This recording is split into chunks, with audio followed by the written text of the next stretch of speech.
also a concept that challenges people, because people often will say about my work, what our mutual friend says, oh, but you make it sound so simple.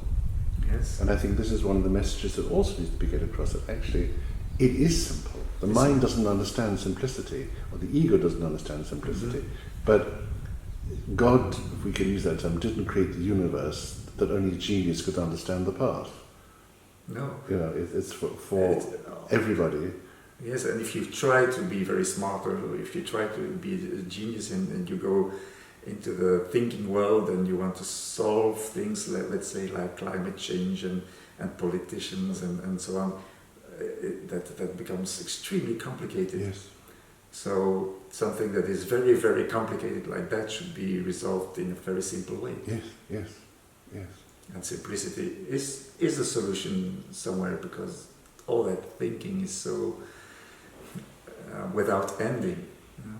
The mind is something that is turning around always, all the time. Yes. It's coming back to Yes. finding new, very creative, it's a way of escaping from reality. Yes, yes. And that's exhausting.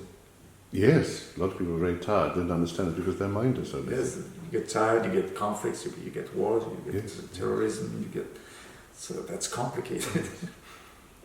Whereas, you know, our mutual friend thinks it'd be a great idea if somebody could invent a machine that we could plug our brains into at the end of every day, get a printout of our thoughts. Yes, right. And we get very bored after the first page, because actually most of our thoughts are incredibly boring. Yes. Indeed.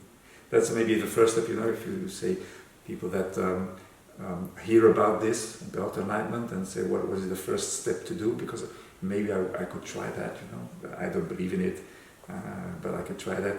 Is just stop thinking, Yes. see what it gives, and see if you can do it.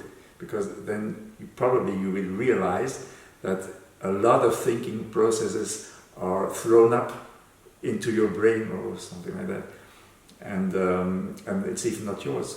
It's even not your thoughts. It's just your what you just picked saturated up all around, absorbed from your environment. Yeah. Yes. Generations of family beliefs and so on. Right. Yes, simplicity is a very beautiful word. Yes. It's really very, very, very simple. It is really very simple. It's very difficult, but it's very simple. But why is it difficult? It's obvious. Huh? Why it is difficult? Because we're programmed to be complicated. Yes.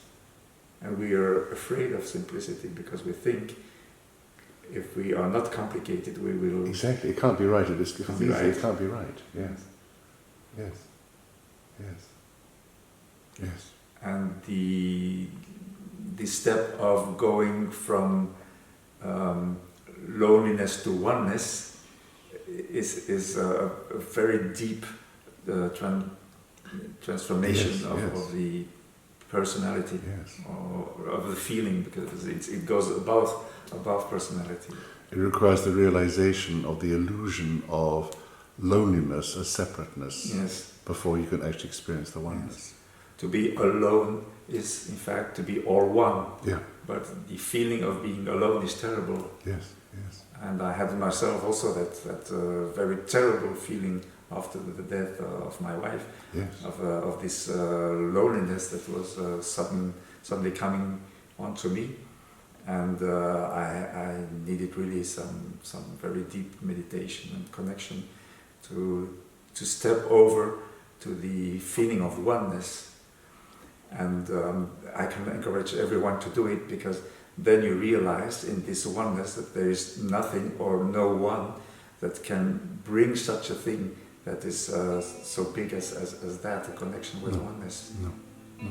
It's a grace, but often arises out of great suffering. Yes, and also that isolation that I want to warn people and encourage at the same time to go into it, is that isolation is very intensive and very deep, and so it's suffering.